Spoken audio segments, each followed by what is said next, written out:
My name is Eleanor Vance, I'm 78 years old.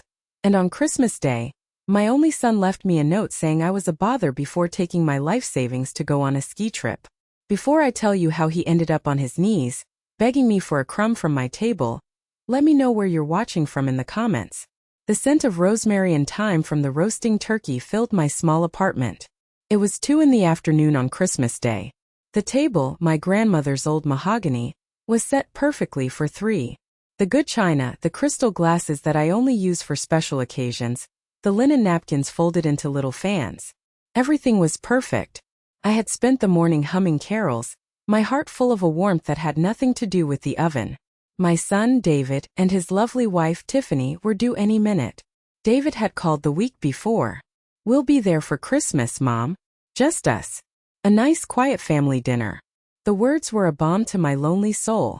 Since my husband passed, the holidays were the hardest. They were a stark reminder of the silence, of the empty chair at the table. But not this year. This year I would have my son. By 4 o'clock, the turkey was resting, golden brown and glistening. The mashed potatoes were creamy, the green bean casserole bubbling. I smoothed my dress for the 10th time and peered out the window of my little apartment in our Vermont retirement community.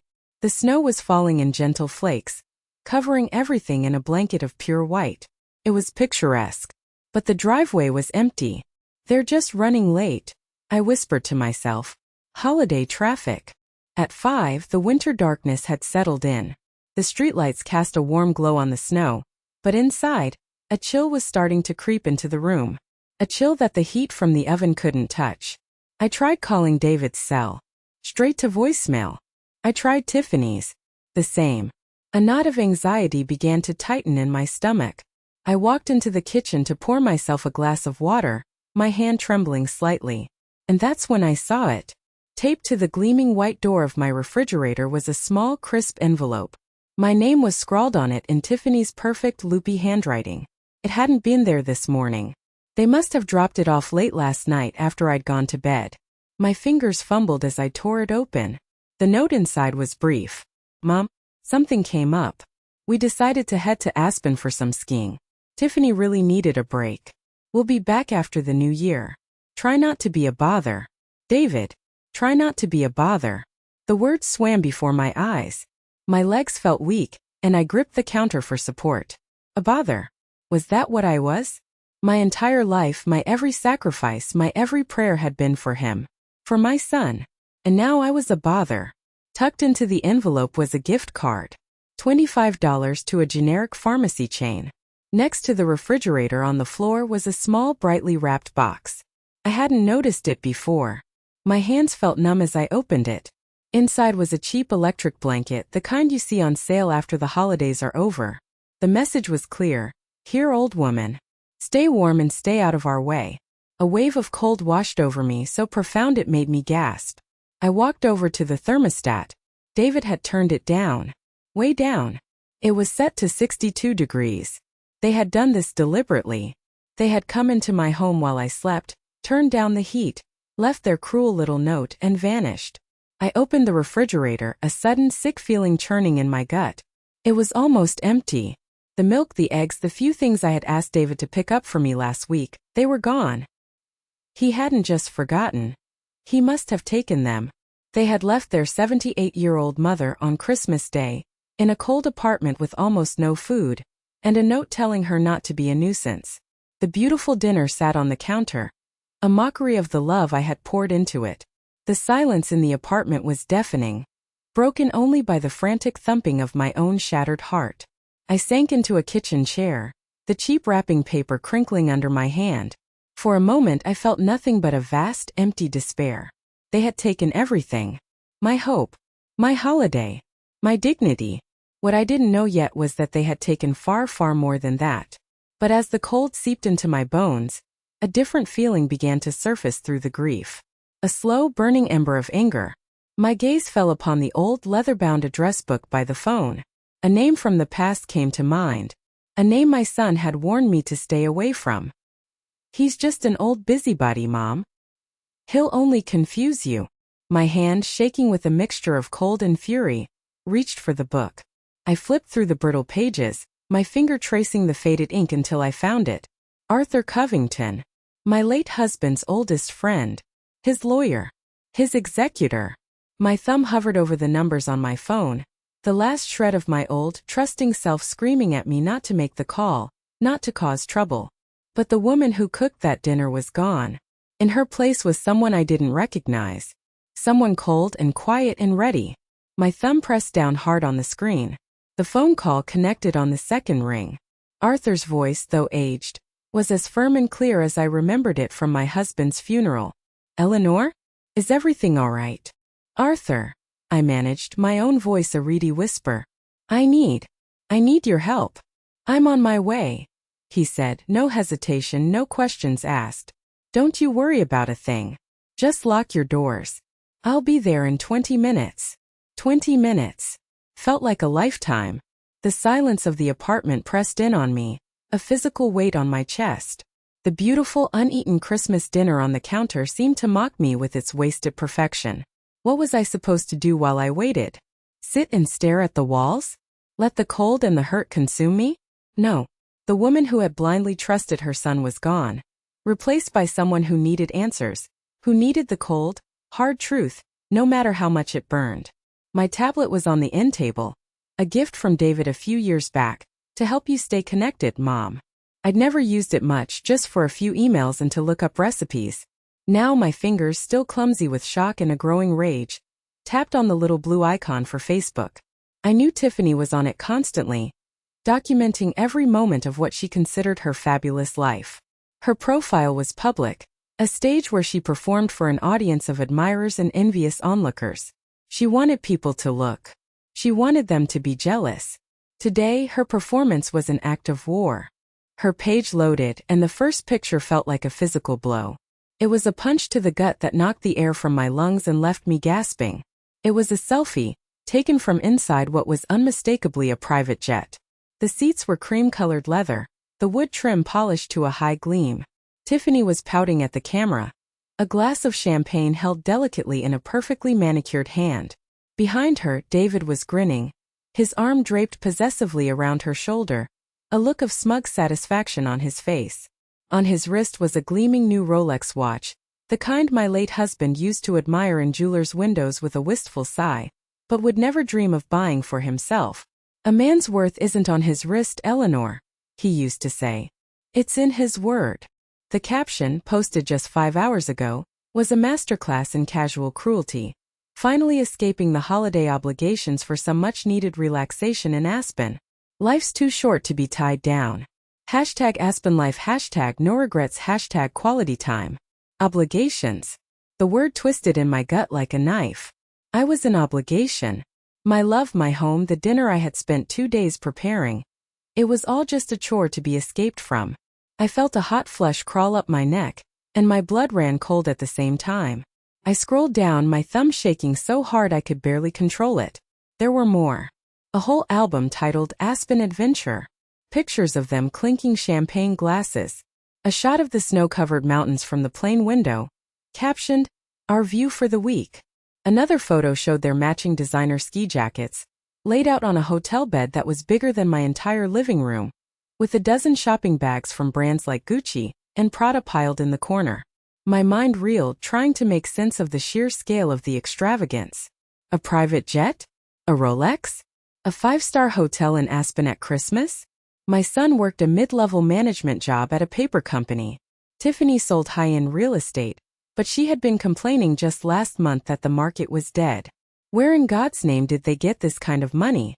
A dreadful, sickening thought began to form in my mind, a suspicion so ugly I had pushed it away for months. With trembling hands, I closed the Facebook app and opened the one for my bank. David was a joint owner on my main checking account. "It's just to make it easier to help you pay your bills, Mom," he had said so reasonably a few years ago. In case of an emergency. I had trusted him. Of course I had. He was my son. The account balance loaded on the screen. I stared. And stared. Couldn't be right. There must be a system error. The number was so small it looked like a typo. All that was left was $112.38. My monthly Social Security check, my only source of income, had been deposited just 2 days ago. It was all gone. Frantically, I tapped on the transaction history, my heart hammering against my ribs. There it was, dated yesterday, December 24th at 10 p.m. A single massive wire transfer for thousands of dollars, sent to a charter jet company. And below that, another one to a luxury hotel in Aspen. And another to a high-end watch retailer. He had waited for my retirement money to come in, the money I needed for my rent, for my groceries, for my heart medication, and he had taken it. All of it. For Aspen. For a Rolex. For a life he hadn't earned. He hadn't just abandoned me. He had plundered my life. He had stripped me of my security, my independence, and left me with nothing but a cheap electric blanket and a note telling me not to be a bother. The tablet slipped from my fingers and clattered onto the floor. I didn't even flinch. I just sat there, in the cold, silent apartment, surrounded by the ghost of a Christmas that was never meant to be. The knot of anxiety in my stomach had hardened into a cold, heavy stone of certainty. This wasn't a last-minute decision. This wasn't a mistake. This was a calculated act of cruelty. He had planned this. They had both planned this. They had looked me in the eye, smiled, promised me a family dinner, all while knowing they were about to leave me destitute. The sound of the doorbell, sharp and insistent, cut through the fog of my shock. It made me jump, my heart leaping into my throat. Arthur. He was here. Hope, a feeling I thought had died just moments ago, flickered faintly back to life, small but fierce. I stood up on unsteady legs, my resolve hardening with every step toward the door. This was not over. I peered through the peephole before undoing the deadbolt, my hand shaking slightly. Arthur Covington stood on my doorstep, his face etched with a concern that was a balm to my raw nerves. He was just as I remembered him, tall and straight-backed, even at nearly 80, with a full head of silver hair and keen, intelligent eyes that missed nothing. He was holding a heavy-looking briefcase and was already shrugging off his snow-dusted overcoat, a man of action, not of idle sympathy. The moment I opened the door, he stepped inside and enveloped me in a firm, steady hug. It wasn't a pitying hug. It was a hug of solidarity, of strength, and I felt some of the icy shock inside me begin to thaw. For the first time in 24 hours, I didn't feel completely alone. Eleanor, he said, his voice a low rumble that was both comforting and commanding. Let's sit down. Start from the beginning. Tell me everything. I led him into the living room, gesturing numbly at the uneaten feast on the counter as we passed. His sharp eyes took it all in, the perfectly set table for three, the oppressive silence, the noticeable chill in the air. He ran a hand over the back of a dining chair, then walked over and placed his palm against the radiator. He turned the heat down, he stated, not as a question, but as a fact entered into evidence. He sat in my late husband's armchair, and for a fleeting, heartbreaking moment, it was as if a part of my old life had returned to fight for me. I started talking, and once I started, I couldn't stop. The words spilled out of me in a jumbled, tearful torrent. I told him about the waiting, the growing dread, the silence, the cruel, dismissive note. My voice cracked as I told him about Tiffany's Instagram posts, the private jet, the Rolex, the hashtag no regrets. Finally, my voice dropping to a whisper of shame and disbelief, I told him about the bank account. I held out my tablet, my finger pointing to the damning balance. $112.38. He took the tablet and studied the screen, his expression becoming grimmer with each passing second. He didn't just glance, he analyzed. He scrolled through months of transaction history, his jaw tightening. This is a pattern, he murmured, half to himself. Small withdrawals, always just under the amount that would trigger an alert. 100 here, 200 there. He's been bleeding you dry for a long time, Eleanor. Today was just the day he decided to go for the artery.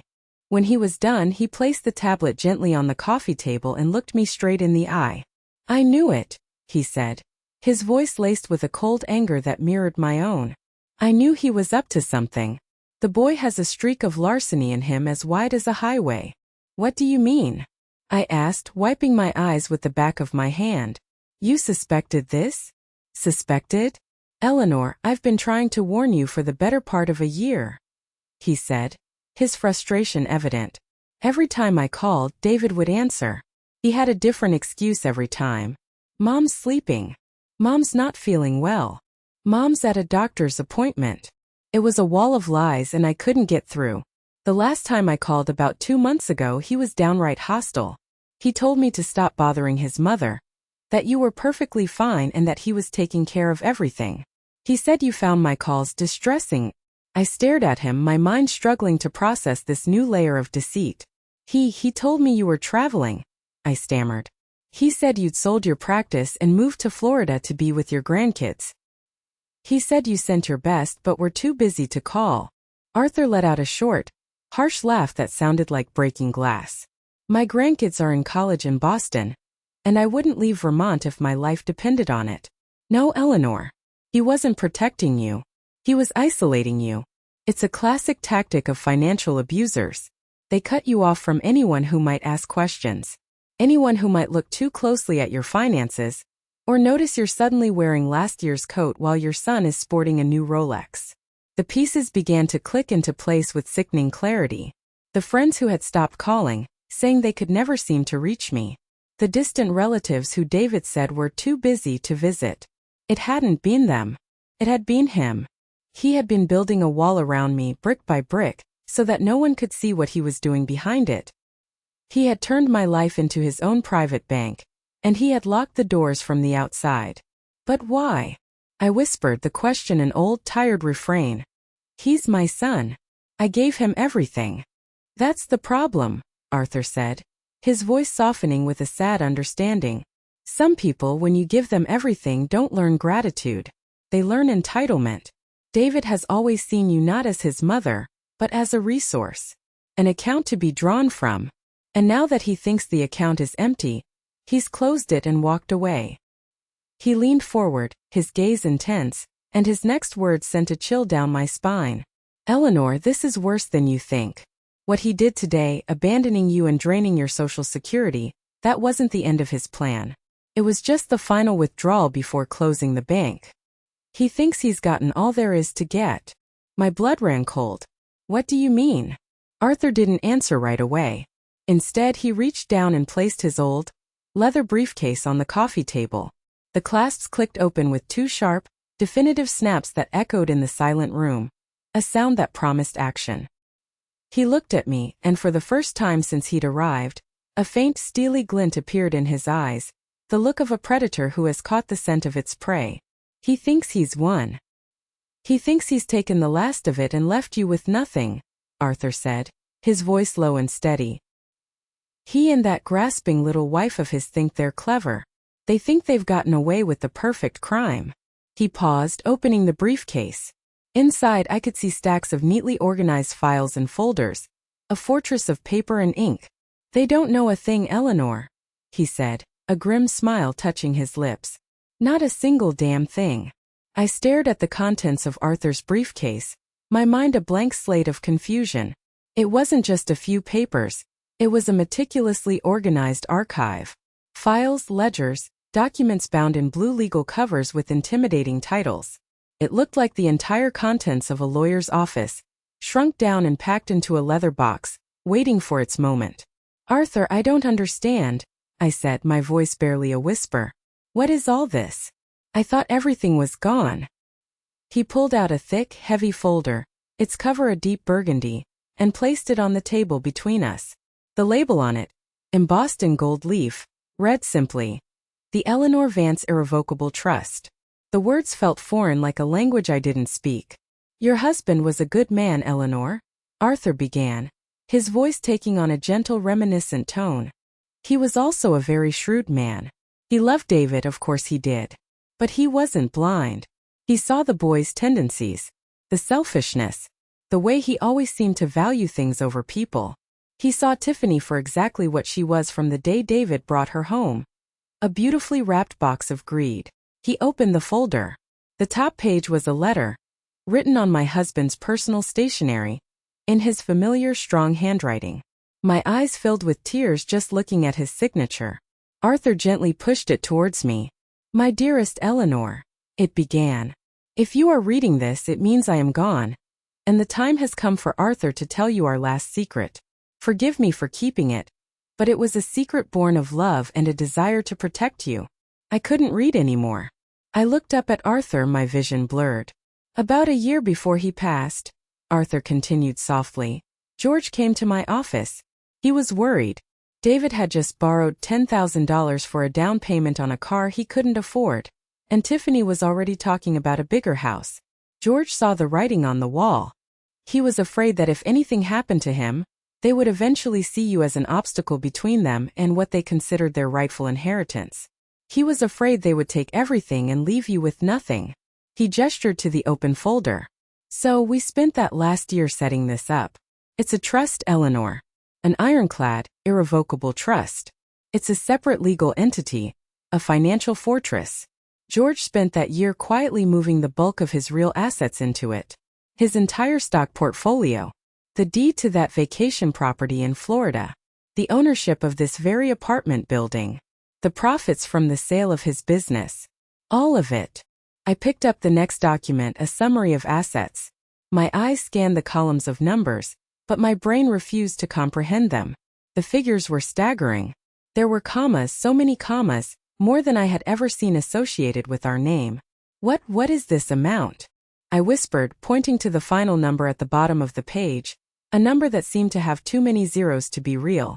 That, Arthur said with a quiet, profound satisfaction, is the current market value of the trust's assets. As of close of business yesterday, it was $5,247,000. And change. I dropped the paper as if it had burned my hand. $5 million. It was an impossible number, a figure from a movie or a dream. But I thought we were just comfortable, I said, echoing a word my husband had used 1,000 times. George always said we had enough to be comfortable. That was the point, Arthur explained, his voice firm. That was the genius of his plan. He didn't want David to know. He knew that if David ever got a whiff of this kind of money, he'd become a shark that smelled blood in the water. So George lived modestly, he let you believe you were comfortable, and all the while he was building this fortress to protect you. The money you've been living on, the accounts David had access to, that was just the comfortable money. This, he tapped the burgundy folder, this is the real inheritance. And it belongs only to you. He let the reality of it sink in. The terms of the trust were very specific. You are the sole beneficiary. David cannot touch a single penny of it. His name isn't even mentioned in the document. As trustee, my only job was to manage it for your benefit. And upon my death, the role of trustee would pass to a successor of your choosing.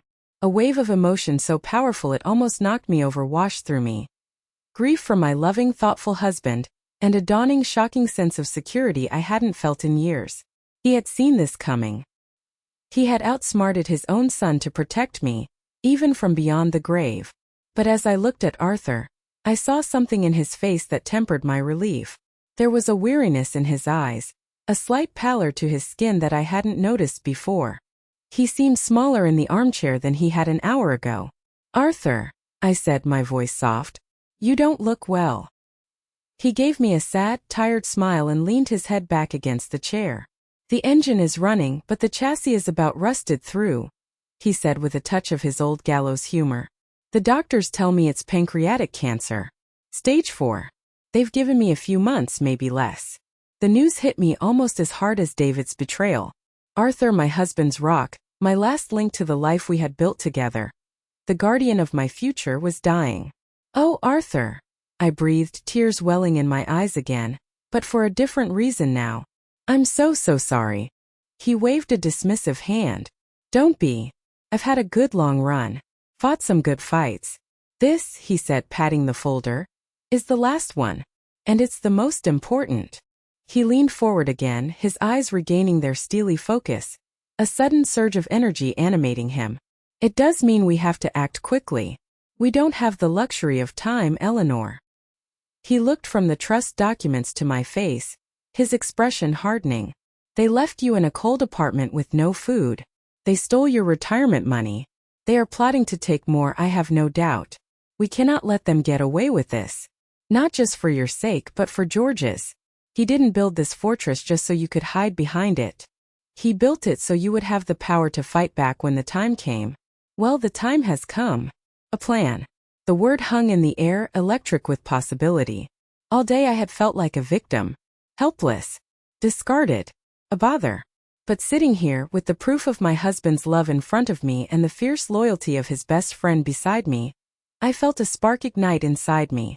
The ember of anger I'd felt earlier began to glow white-hot. What kind of plan?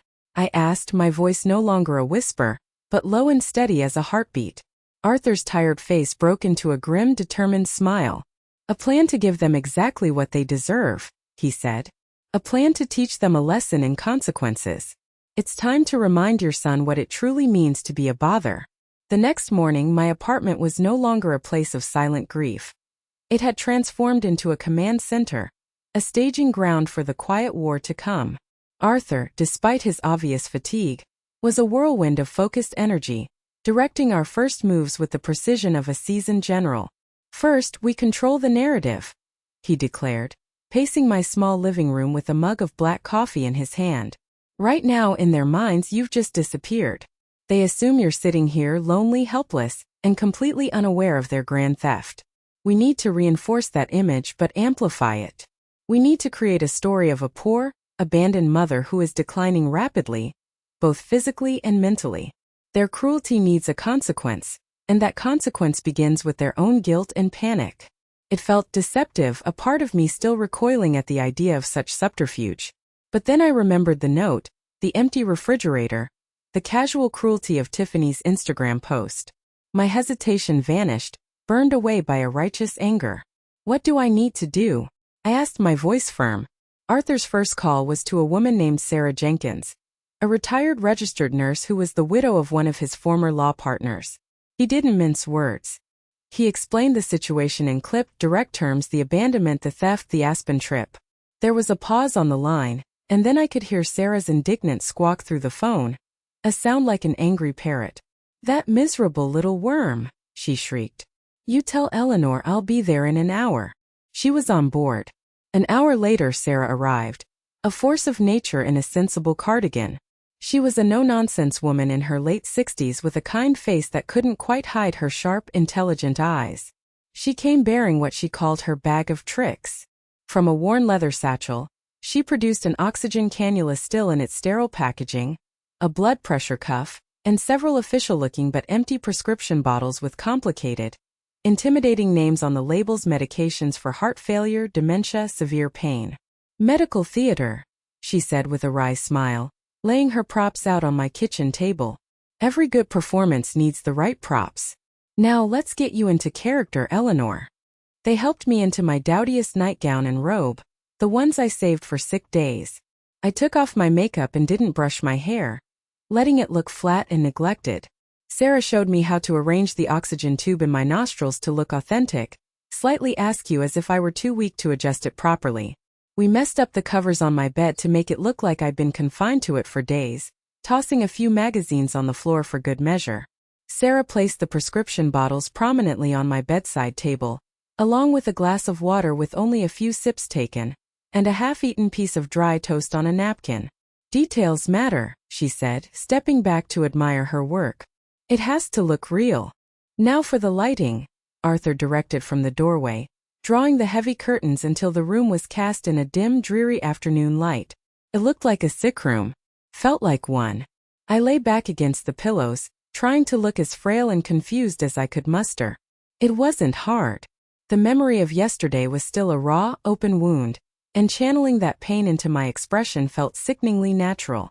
Sarah took out her phone.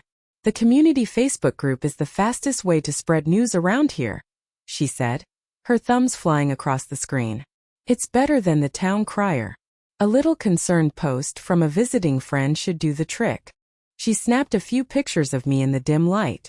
She was clever, avoiding showing my face too clearly, instead focusing more on the medical evidence around me. A close-up of the pill bottles. A shot of my hand, looking frail, resting on the covers next to the oxygen tube. The general atmosphere of neglect and despair. Then she typed. I watched over her shoulder as she crafted the post, a masterpiece of subtle alarmism. "Just stopped by to check on my dear friend, Eleanor Vance, and my heart is just broken," she wrote. "So worried about her. She seems to have taken a sudden and frightening turn for the worse." very confused and so weak she can barely lift her head. It's just devastating to see her like this, especially knowing her family had an emergency and had to go away for the holidays. Please everyone keep her in your prayers. She needs them right now. The family emergency line was a stroke of genius. It gave David and Tiffany the benefit of the doubt, making Sarah's post seem genuinely concerned rather than accusatory, while simultaneously planting the seed that something was terribly wrong. She hit post. Within minutes, the first few comments appeared. Oh no, poor Eleanor. What happened? Sending prayers and love. Is there anything we can do? Does she need meals? The hook is set, Arthur said, a grim satisfaction in his voice. Now we wait for the neighborhood watch to mobilize. He was right. The post was like a stone thrown into the still pond of our quiet retirement community. The ripples spread almost instantly. My phone, which had been silent for what felt like an eternity, began to chime with text messages from neighbors, all expressing their shock and concern. The second part of the plan was more direct. Arthur had me call David's phone again, this time to leave a more desperate voicemail. He recorded my side of the conversation on his own phone, creating another piece of evidence of neglect.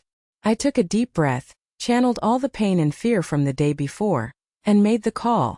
It went straight to his voicemail, which was now full, a testament to his complete disengagement. So I called Tiffany. It rang and rang, then went to her chirpy, sing-song voicemail. Tiffany, honey, it's Eleanor, I said, letting my voice tremble and crack. Please, I'm not feeling very well. The nurse, Sarah, she's here. She's very worried. She's talking about calling an ambulance. Please, can you just call me back? I need to hear your voice. I'm frightened. I hung up, feeling a fresh wave of disgust at my son, and a little at myself for the charade. That was perfect, Arthur assured me, his hand on my shoulder. Every unanswered call, every ignored message, is another nail in his coffin. Let them party in Aspen. The bill is coming due. We spent the rest of the day in a strange, focused quiet. Arthur sat at my kitchen table, my real financial documents spread before him, making notes and highlighting figures for the lawyer. I stayed in my bedroom playing the part of the ailing mother, just in case anyone decided to stop by unannounced. The trap was being set piece by careful piece. And I knew with a chilling certainty that my son and his wife, blinded by their own greed and arrogance, would walk right into it. It didn't take long for the community's online concern to translate into real-world action. The first knock on my door came just after lunchtime the next day, a soft, tentative rap. It was my next-door neighbor, Martha Gable, a woman with hair the color of lavender and a penchant for gossip that could rival a cable news network.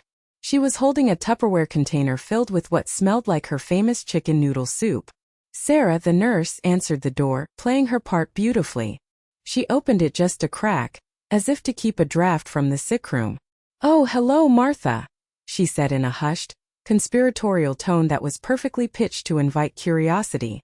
"Thank you so much for stopping by. She's having a very, very bad day today." I could hear their whispered conversation from my bedroom, the stage where I lay in wait. "I saw your post," Mrs. Gable said, her voice dripping with a mixture of genuine sympathy and morbid excitement. "I just can't believe it. It was so sudden. That son of hers, David, and that wife of his. To have a family emergency right at Christmas? What a terrible shame." "You have no idea," Sarah sighed dramatically, shaking her head. "The place was freezing when I got here yesterday. The heat was turned way down.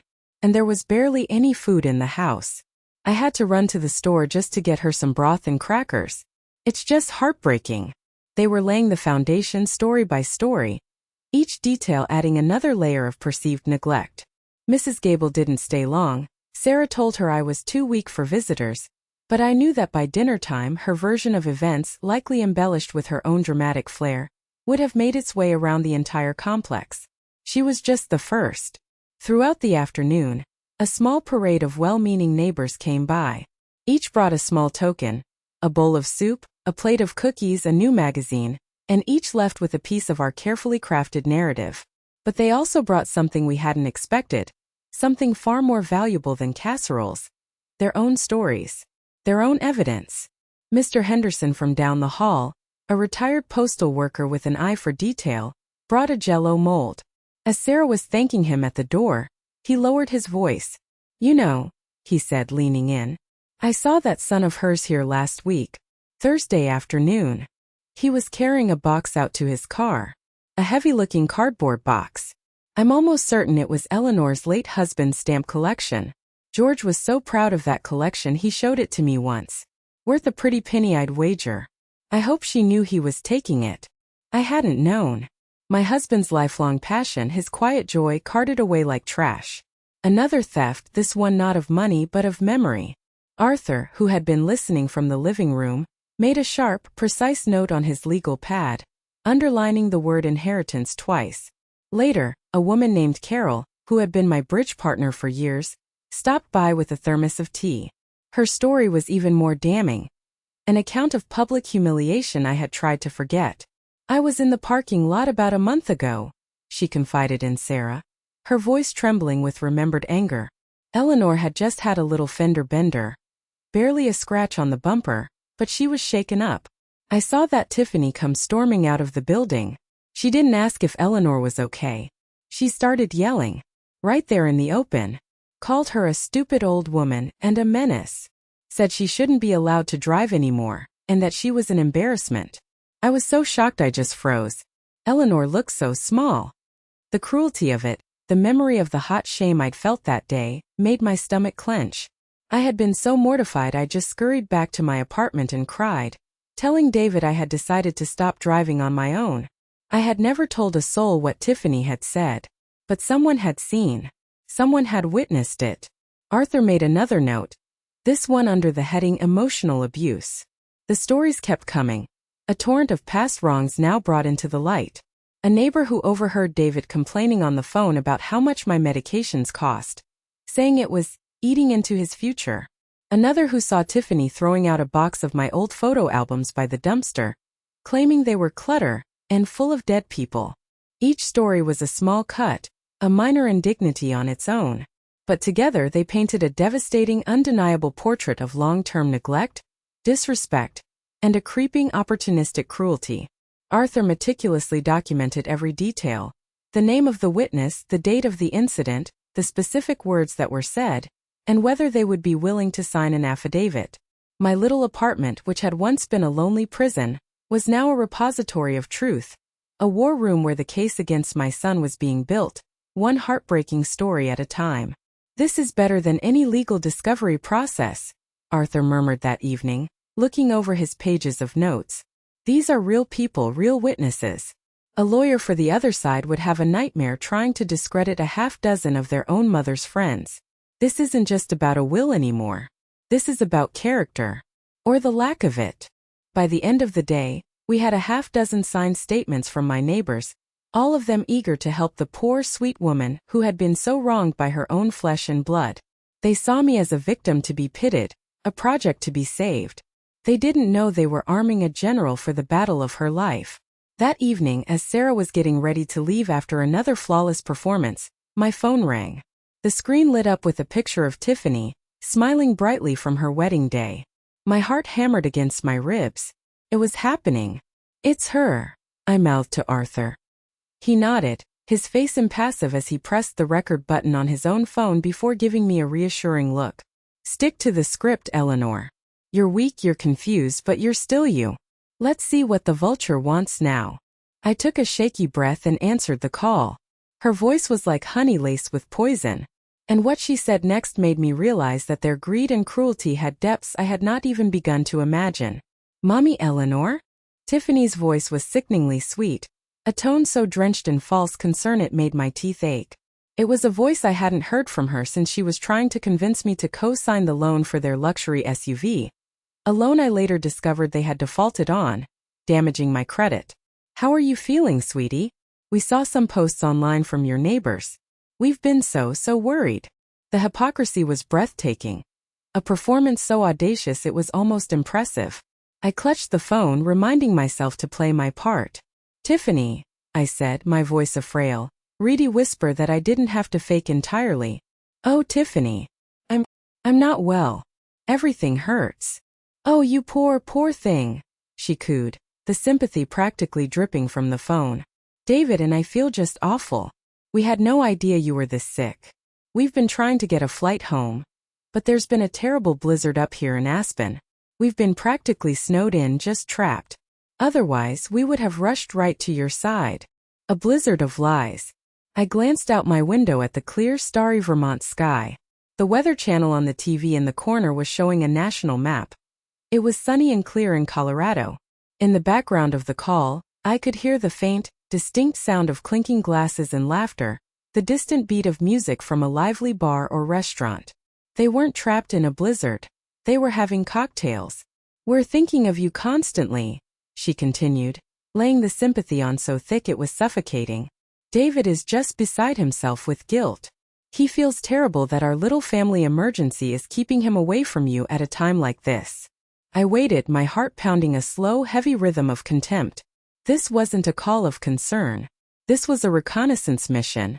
She was probing, testing the waters, trying to gauge how sick I really was, how much I knew, how close to the edge I might be. Then, after a few more empty pleasantries, she changed tactics. Her voice became more businesslike, though still cloaked in that cloying false sweetness. You know, Mom, she said casually, as if the thought had just occurred to her. While we've been stuck up here, David and I have been doing a lot of thinking. About the future. About making things simpler and less stressful for you. A cold dread spread through my chest. I knew what was coming. This was the real reason for the call. That little vacation house in Florida. It's just sitting there, isn't it? She said. All those taxes and upkeep fees, it must be such a worry for you. Especially now that you're not feeling well. We were thinking, just to take that burden completely off your shoulders, maybe we should simplify the estate a little bit. The lawyers say it's best to move properties like that into a family trust. It's just a formality, really.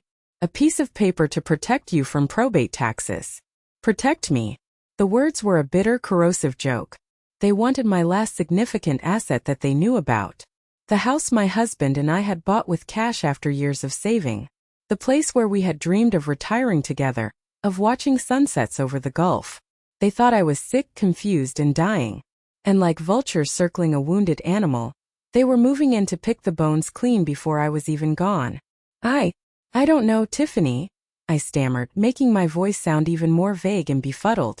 George always handled those things. All that legal talk. It all seems so complicated. My head is just spinning.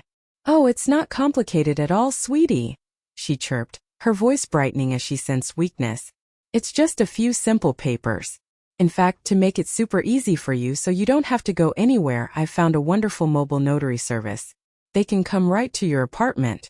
You wouldn't have to do a thing but sign your name. I can arrange for someone to be there tomorrow afternoon, say around 2 o'clock. This was it. This was their end game. They weren't just negligent and selfish. They were predatory. They were actively, consciously trying to defraud a sick old woman. My son and his wife were trying to steal my home from under me, using my feigned illness as the perfect cover. The sheer, unadulterated greed of it was almost hard to fathom. The ember of anger inside me flared into a raging, silent inferno. But my voice remained weak and tremulous, the voice of a confused old woman. A notary? I asked. Tomorrow? Oh, I suppose if you and David think it's for the best. You know what's best for me. It is, Mom. We're just looking out for you, she said, her voice dripping with triumphant, false sincerity. Okay, great. It's all settled then. I'll set it all up. You just get some rest now, you hear? We love you so, so much. The line went dead. I lowered the phone, my hand rock steady. The mask of the frail, dying woman fell away. I looked at Arthur, who had been listening to the entire conversation on speaker, his face a thunderous mask of pure, cold fury. Did you get that? I asked, my voice hard and clear as glass. He held up his phone, the recording app still running. Every single damning word, he said, his voice a low growl. Conspiracy to commit fraud against the elderly. That's a felony, Eleanor. A serious one. A grim smile touched my lips for the first time in days. It wasn't a happy smile, but it was a powerful one. She said 2 o'clock tomorrow. Arthur's eyes met mine, and a silent, steely understanding passed between us. He knew what I was thinking. Then we'll be ready for them at 2 o'clock tomorrow, he said, his voice ringing with purpose. Let's give Tiffany's wonderful notary A reception they won't soon forget. The game had just escalated, and they had no idea they had just handed us the sharpest weapon yet. They thought they were setting a trap for a dying sheep, but they were about to walk into a den of lions. The next day, the air in my apartment was thick with a tense electric anticipation. It felt less like a sick room and more like a courtroom waiting for the star witness to take the stand. Punctually at 2 o'clock, the doorbell rang, a cheerful two-tone chime that sounded utterly incongruous with the drama about to unfold. I was in my bed in full costume, propped up on my pillows and looking as frail as I could manage. Sarah was fussing over my blankets, her expression a perfect blend of concern and weary resignation. Arthur sat in the armchair in the corner of the room, looking like a benevolent visitor, his legal pad resting innocuously on his lap. But this time we weren't alone. Sitting quietly on my sofa in the living room, strategically placed just out of sight of the front door, were two other men. One was Michael Sterling, a sharp young lawyer from Arthur's old firm, dressed in an impeccably tailored suit and holding a discreet digital audio recorder. The other was a man named Frank Rizzo, a burly, plainclothed retired police detective and an old friend of Arthur's. Frank had the kind of quiet, intimidating presence that didn't need a badge or a uniform. He simply sat, his massive arms crossed over his chest and watched. Sarah opened the door to a slick-looking man in a cheap, shiny suit, clutching a worn briefcase. He had a practiced, oily smile that didn't reach his cold, darting eyes. "Good afternoon," he said smoothly, his voice a little too loud for the quiet hallway. "I'm Mr. Davies, the notary public. I have an appointment with Mrs. Vance. I'm here to assist her with some family legal documents." "Of course," Sarah said, her voice full of worried concern, playing her role to perfection. "Please come in. She's very weak today, so we'll need to be quick and quiet." She led him into the bedroom. He gave me a cursory, dismissive glance, his eyes sweeping over the oxygen tubes and the pill bottles. It was clear he saw exactly what Tiffany had told him he would see. A confused old woman on her way out, an easy mark. He barely even registered Arthur's presence in the corner, dismissing him as just another elderly visitor. "Mrs. Vance," he said, pulling a sheaf of papers from his briefcase with a flourish. "Your daughter-in-law, Tiffany, asked me to help you with this. It's just a simple transfer of deed for your Florida property, to simplify your assets and make things easier for your family down the line. If you could just sign here, here, and here." He spread the documents on the bed beside me, the pages smelling faintly of cheap cologne. He pointed to the signature lines with a gold-plated pen that was probably fake. I squinted at the pages, pretending to struggle to read the dense legal text. "It's all so much fine print," I murmured, letting my voice sound reedy and thin. "My eyes aren't what they used to be. I'm not sure I understand." "It's all standard, I assure you," he said impatiently, his smile tightening at the delay. "Just a formality. This just puts the property into a trust with your son as the trustee. It's for your own good. A formality that transfers a property worth nearly $500,000 out of her name for the sum of $1. Arthur's voice cut through the air, calm, clear and razor-sharp. The notary, Mr. Davies, jumped as if he'd been tasered. He spun around to stare at Arthur, who was now slowly getting to his feet, unfolding his tall frame from the armchair. "I'm sorry, and who are you?" Davies stammered, his professional composure shattering like cheap glass. "I'm Arthur Covington, Mrs. Vance's longtime legal counsel," Arthur said, taking a deliberate step forward. "And I have a few questions about this standard formality. For instance, where in this document does it mention a trust? Because all I'm reading here is a quitclaim deed." Just then, Michael and Frank stepped into the doorway of the bedroom, their bodies blocking the only exit. Frank, the retired cop, had an expression of profound boredom, which was somehow more intimidating than any overt threat. Mr. Davies's face went pale, a pasty, unhealthy white. His eyes darted from Arthur to the two men blocking the door and back to the incriminating papers on my bed. He looked like a cornered rat, frantically searching for a hole that wasn't there. "This document," Arthur continued, picking up the deed transfer and holding it with 2 fingers as if it were something soiled, "is designed to strip Mrs. Vance of her ownership of this property immediately and irrevocably. You presented this to her under the false pretense of simplifying her estate. knowing she is in a vulnerable state, which is a textbook case of elder fraud. Now look here, Davies blustered, trying to gather his wits and puffing out his chest. My client, Tiffany Vance, she instructed me. Your client, Tiffany Vance, is engaged in a conspiracy to commit real estate fraud against a vulnerable adult. Michael, the young lawyer, interjected, stepping fully into the room. He held up the small digital recorder. And you, Mr. Davies, are her willing accomplice. Everything in this room, by the way, from the moment you stepped through that door, has been recorded. He held up the small digital recorder. Davies's jaw dropped. Frank, the ex-cop, spoke for the first time. His voice a low, gravelly growl that seemed to vibrate through the floorboards. I've put men away for a lot less than this, son. This has a nasty habit of leading to jail time. Forgery, fraud, conspiracy. A prosecutor would have a field day. Loss of your notary license is the least of your worries. The fight went out of Mr. Davies completely.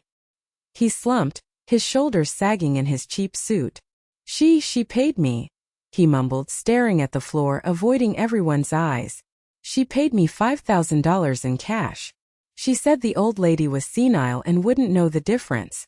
She said she just wanted it done quick before the funeral. The cold, calculated cruelty of it hung in the air. A poisonous fog.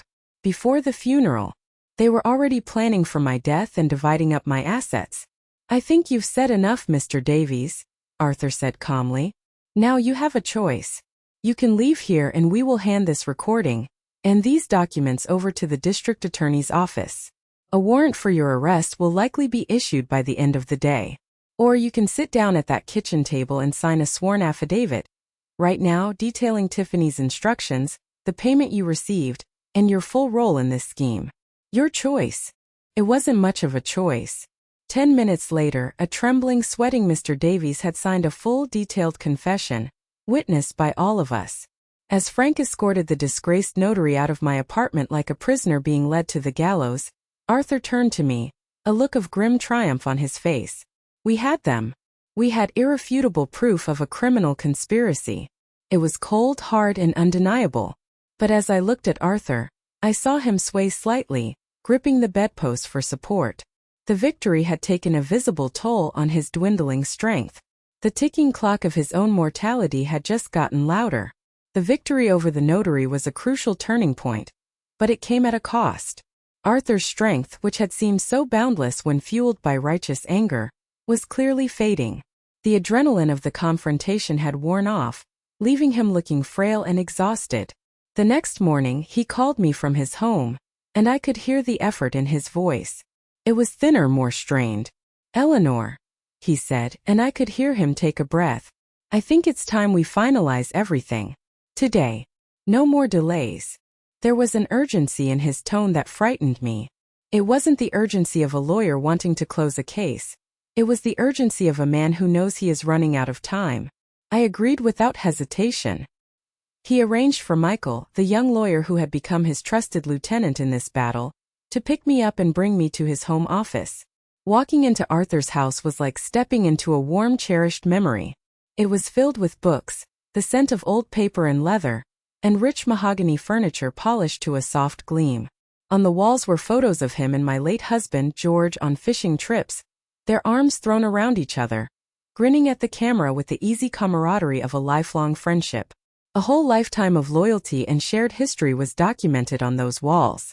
It was a stark, painful contrast to the relationship I had with my own son. Arthur was sitting behind his large desk, looking pale and diminished against the dark wood. He was wearing a cardigan, and he seemed to have shrunk inside it. But his eyes, when they met mine, were still as sharp and clear as ever.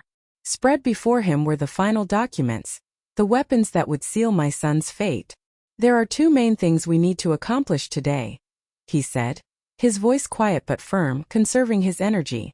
First, we give you full and immediate control. Second, we create your testimony, your voice, so it can be heard long after mine is gone. For the next hour, we worked with Michael with a quiet, focused intensity. I signed the papers that made me the successor trustee to Arthur, a legal maneuver that would give me immediate and sole power over the $5 million trust the moment he passed. There would be no probate, no delays, no window of opportunity for David to challenge anything. It was a seamless transfer of power. Then came the most difficult document, my last will and testament. Michael had already drafted it based on Arthur's meticulous instructions. It was a simple, brutal, and beautifully clear document. It started by legally acknowledging David as my only son, a fact I couldn't deny. And then, in clear, unambiguous language that left no room for interpretation or legal wrangling, it stated my intention to disinherit him completely. It included a specific clause, which Arthur had insisted upon, a clause he called the statement of an unbroken heart.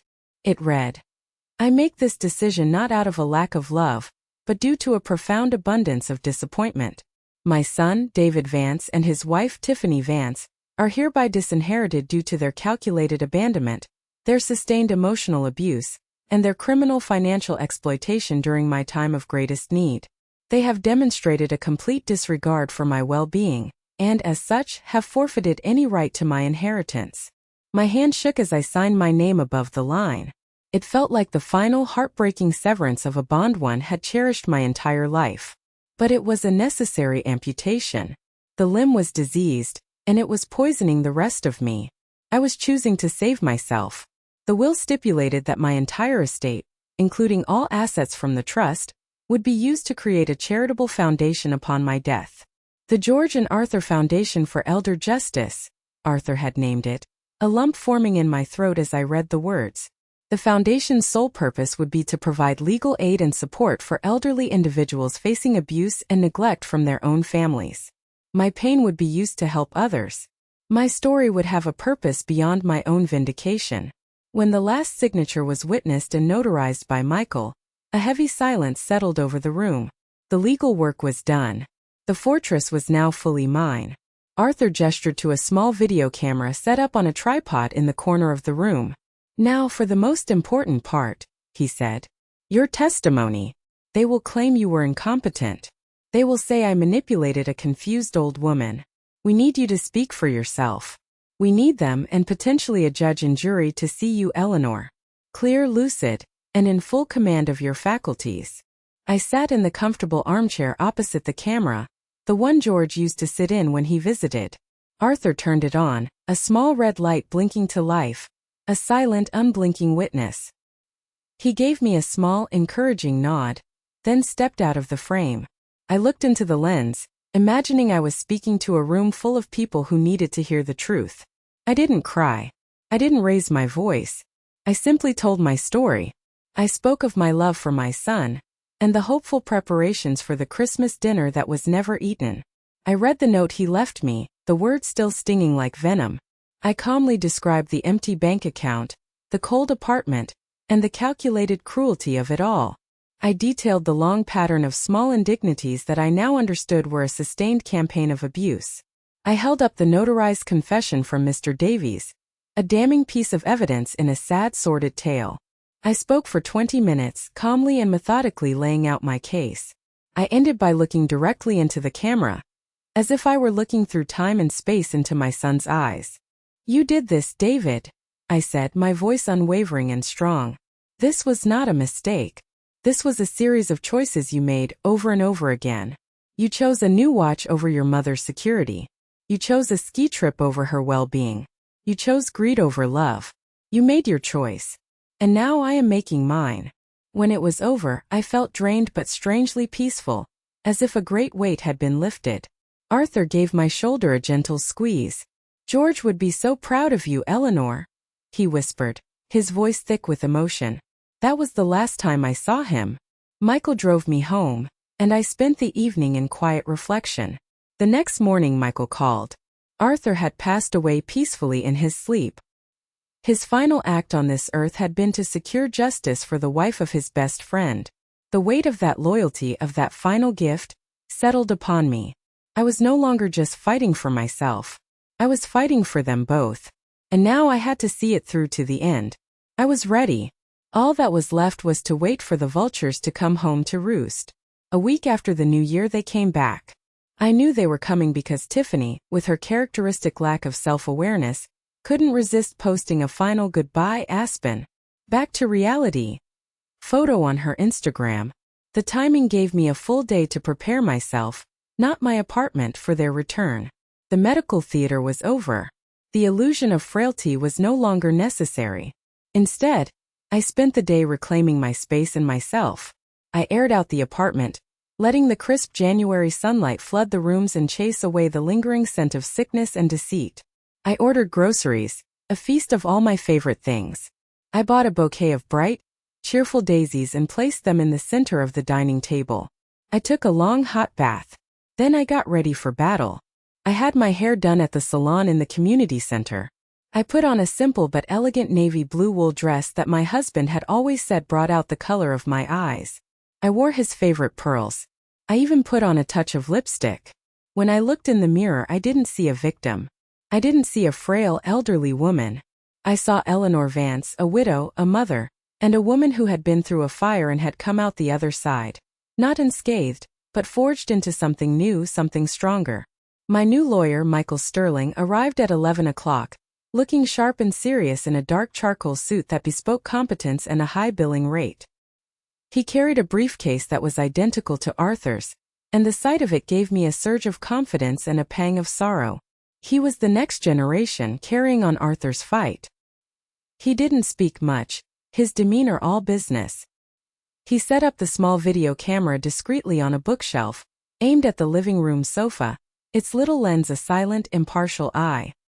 He then laid out several labeled manila folders on the coffee table, arranging them with the precision of a surgeon laying out his instruments. Everything was in its place. We were ready. We didn't have to wait long. Just after noon, I heard the telltale crunch of tires on the salted gravel outside, followed by the solid, expensive slam of German-engineered car doors. I heard their laughter loud and carefree as they approached my front door. It was the sound of people utterly confident in their own world, people who believed they had gotten away with everything, returning to the scene of the crime to tie up a few loose ends. I took a deep, steadying breath and smoothed down the front of my dress. Michael stood silently by the window, a sentinel at my side, his presence a calming force. I sat in my armchair, the same one Arthur had sat in, and folded my hands calmly in my lap, my posture straight, my gaze fixed on the door. The key turned in the lock, my key in their hands. The door swung open. David and Tiffany burst in. A whirlwind of color and noise in cold mountain air. Their faces were tan from the high-altitude sun, their cheeks rosy. They were laden with shopping bags from stores whose names I could barely pronounce. Monogrammed leather, sleek black boxes tied with silk ribbons. They were glowing with health and wealth and a complete and utter lack of conscience. "Mom, we're home," David called out cheerfully, dropping a set of skis just inside the door with a clatter. His eyes scanned the room, a brief flicker of confusion crossing his face as he clearly expected to find me in bed, or at the very least, looking disheveled and pathetic in my old robe. His smile faltered when he saw me. He stopped short, his expensive shopping bags rustling against his ski jacket. Tiffany, busy checking her reflection in the hall mirror, bumped into him from behind. "What's all this?" she asked, her voice sharp with annoyance before she took in the scene. Her eyes narrowed as she saw my dress, my hair, the stern-looking man in a suit standing by the window. Her gaze flickered to the neat, ominous stack of folders on the coffee table, and a flicker of something, unease perhaps, the first faint whiff of danger, crossed her face. "David." "Tiffany," I said, my voice perfectly even and calm. It didn't tremble. It didn't waver. It was the voice of a stranger. "Welcome home. Please sit down. We have things to discuss." The cheerful post-vacation energy evaporated from the room, as if a vacuum had sucked it out. It was replaced by a sudden, heavy, palpable tension. David dropped his bags by the door and walked slowly into the living room, his expression a mixture of confusion and growing irritation. Tiffany followed, her movements more cautious now, her eyes darting around the room like a trapped animal looking for an escape route she hadn't yet realized she needed. "What's going on, Mom?" David asked, still trying to maintain his tone of casual, indulgent authority, the voice he used when I was being difficult. "Who's this guy?" He gestured dismissively at Michael. "This is Michael Sterling," I said plainly, without looking away from my son. "He is my attorney." The word attorney hung in the air like smoke. Tiffany's face paled slightly beneath her expensive tan. She chose not to sit, instead hovering near the sofa, clutching her designer handbag to her chest like a shield. David, however, tried to bluff his way through, ever the confident one. He chuckled, a harsh, unnatural sound that didn't reach his eyes. An attorney? Mom, what on earth for? Did you have another fender bender? I told you that you shouldn't be driving. No, David, I said, meeting his gaze without flinching, letting him see the stranger in my eyes. There hasn't been an accident, but there has been a crime. Several, in fact. And we're going to talk about them right now. I reached forward and picked up the first folder from the coffee table. It was labeled simply, Christmas. I opened it, and the trap I had so carefully and painfully set was finally ready to be sprung. The look on their faces told me they had no idea of the storm that was about to break over their heads. They still thought they were in control. That was their first and their final terrible mistake. I started with the note. I pulled it from the folder, the small piece of paper now preserved in a plastic sleeve like a piece of evidence, which it was. I held it up. This is where it began, didn't it? Try not to be a bother. Do you remember writing that, David? He shifted uncomfortably on the sofa, crossing and uncrossing his legs. Mom, for heaven's sake, it was just a figure of speech. We were in a hurry. There was a last-minute opportunity we couldn't pass up. An opportunity, I repeated, my voice flat. An opportunity to go to Aspen. Was it also an opportunity to turn the heat down to 62 degrees before you left? Or to empty my refrigerator of nearly all its food? We were just trying to save you money on the electricity bill. Tiffany chimed in, her voice sharp and defensive. We were being responsible. Responsible, I echoed, letting the word hang in the air. Is that what you call taking every last cent of my Social Security check? I believe the term for that is theft. I slid a bank statement across the coffee table. The damning wire transfers were highlighted in bright yellow. A trail of breadcrumbs leading directly to their vacation. David stared at it, his face turning a blotchy, angry red. I was going to pay you back. It was a short-term loan. I have a big commission coming in. A loan. Michael spoke for the first time, his voice cutting and precise, devoid of any emotion. A loan requires consent, Mr. Vance. There is no record of consent. There is only a record of unauthorized withdrawals. This legally is theft, and it establishes a clear pattern of financial exploitation. He placed another folder on the table with a soft but definitive thump that made Tiffany flinch. The folder was thick. Financials. He opened it to reveal printouts, stacks of them. For the past 2 years, you have systematically siphoned over $30,000 from your mother's accounts in small, untraceable increments. You sold her late husband's valuable stamp collection, valued at approximately $50,000, without her consent and deposited the funds into your own account. You defaulted on a loan your mother co-signed, damaging her credit. The evidence is all here, documented and cross-referenced. Tiffany finally erupted, her voice a high-pitched screech of indignation. This is ridiculous. This is a violation of our privacy. We were helping her. We took care of her. We were the only ones who cared. Did you? I asked, my gaze locking onto hers, and she had the decency to look away. Is that why you called me a stupid old woman and an embarrassment in the community parking lot in front of half a dozen witnesses? Mrs. Carol McMillan from apartment 3B was quite clear in her sworn and notarized statement about what she witnessed that day. As was Mr. Henderson about the stamp collection. I pushed another folder forward. It was thinner but somehow heavier. Witnesses. Tiffany's jaw snapped shut. Her face was a mask of disbelief and fury. This was a coordinated attack. She had been outmaneuvered. And then, I continued, my voice dropping lower, colder, there was the matter of the Florida house, the little formality to simplify the estate. I looked directly at Tiffany, who was now visibly trembling, her knuckles white as she gripped her handbag. You thought I was dying, didn't you? You thought I was so confused, so senile, that you could send your pet notary over to have me sign away my home while I was on my deathbed. I have no idea what you're talking about. She spat, her eyes wide with panic. That's an insane accusation. Is it? I asked calmly. I reached forward and pressed a button on a small digital recorder on the table. The oily, terrified voice of Mr. Davies filled the room. She paid me $5,000 in cash. She said the old lady was senile and wouldn't know the difference. She said she just wanted it done quick before the funeral. The color drained from Tiffany's face. She looked genuinely ill, a sickly green tinge under her expensive tan. David stared at her, his mouth agape, his face a canvas of horror, not at her actions, but at the sheer stupid incompetence of her getting caught. "You did what?" he whispered, the words choked with disbelief. "This is all a setup." Tiffany shrieked, finally finding her voice. She lunged to her feet, pointing a trembling finger at me. "She's a crazy, vindictive old woman. He's been manipulating her.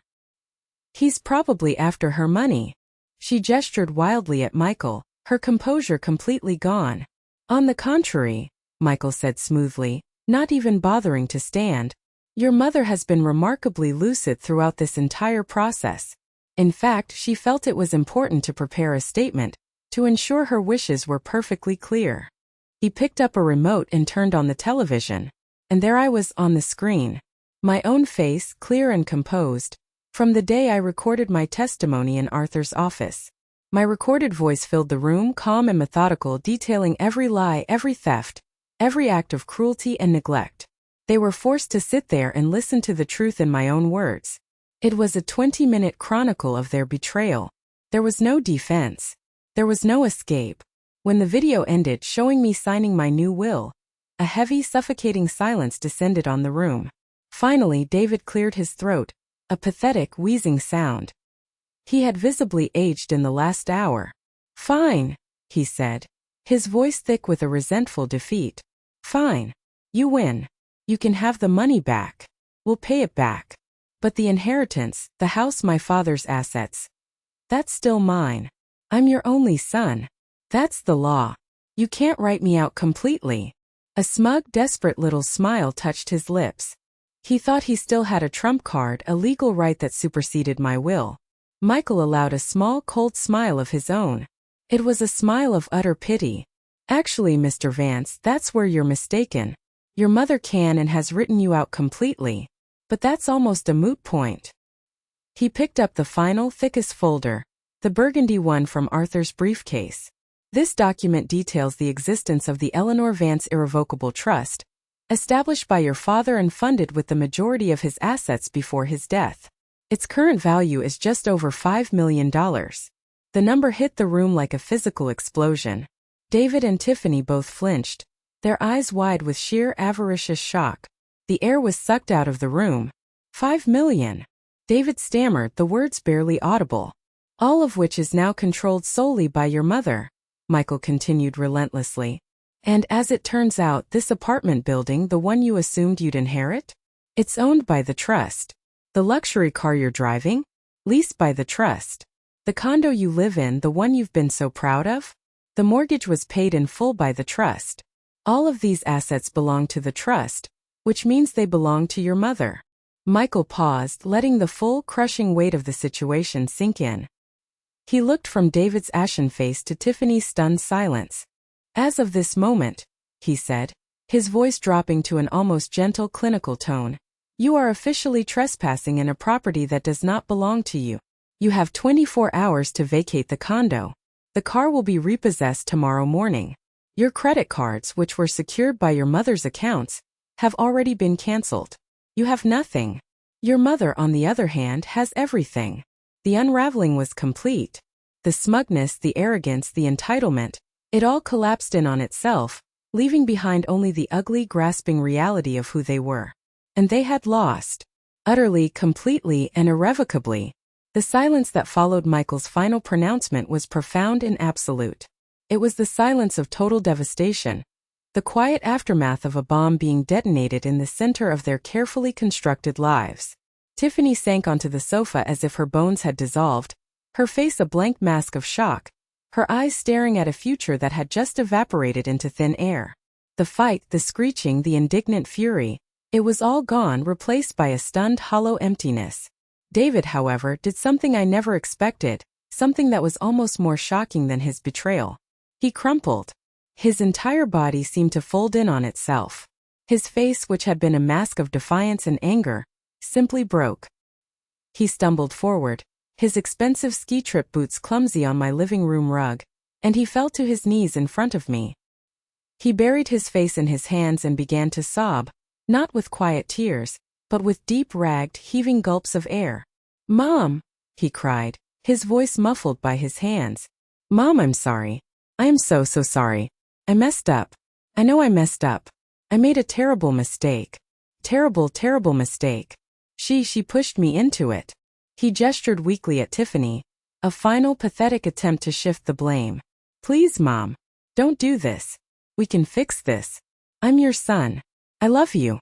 Please just give me one more chance." I looked down at the man at my feet. My son.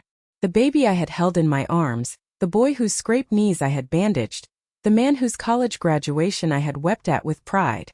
And I felt nothing. The vast, cavernous space inside me where my boundless love for him had once lived was now a hollow, echoing chamber. It was completely empty. The tears he was shedding weren't for me. They weren't for the pain he had caused. They were for the $5 million he had just lost. They were tears of self-pity. I stood up, and he flinched back as if expecting a blow. I walked past him and into my bedroom, my back straight. I returned a moment later with two things in my hand. I walked over to where Tiffany was sitting, still staring into space as if in a trance, and I dropped the cheap, plastic-wrapped electric blanket into her lap. It landed with a soft, pathetic rustle on her designer jeans. "You forgot your Christmas gift," I said quietly. Then I walked back to David, who was still kneeling on the floor, looking up at me with red, swollen eyes. I opened my hand and dropped the key to my apartment into his upturned, begging palm. The metal felt cold. "The love you're talking about, David," I said, my voice clear and final, devoid of anger or hate, only a vast, weary finality, "is conditional. I've learned that now. My love for you wasn't. But it's gone. You killed it. You and your wife have 24 hours to vacate the condo. Do not try to contact me again. Michael will handle all future communication." I looked at Michael, who gave a single sharp nod. "We're done here." I walked out of my living room toward the front door, and I didn't look back. I didn't want to see my son's face one last time. Michael held the door for me, and as it closed, I could hear the sound of David's weeping turn into a howl of pure, animalistic rage and despair. It was the sound of a spoiled child who had finally been told no. That was 6 months ago. I did what I promised. With Michael's help, I used the resources my husband and Arthur left me to establish the George and Arthur Foundation for Elder Justice. We've already helped a dozen seniors fight for their rights, for their dignity, against predatory family members. I sold the Florida house, the condo, the cars. I moved into a lovely new apartment in a different community, one with a garden where I grow tomatoes and daisies. Sometimes, late at night when the house is quiet, I think about that Christmas dinner still sitting on my counter in my memory. I ended up throwing it all away. But in the end, I realized that's what I had to do. You have to throw away the old life, the one built on false hopes and a one-sided love, to make room for a new one. A life of purpose. A life of peace. A life where I am not a bother, but a force for good. I am not a victim.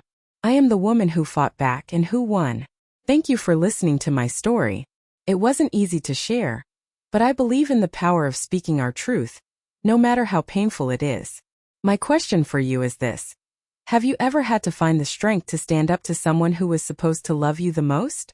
Share your story in the comments below. You never know who you might be helping with your own words of wisdom and strength. And if my story touched you, please give this video a like and subscribe for more. Remember, you are not alone.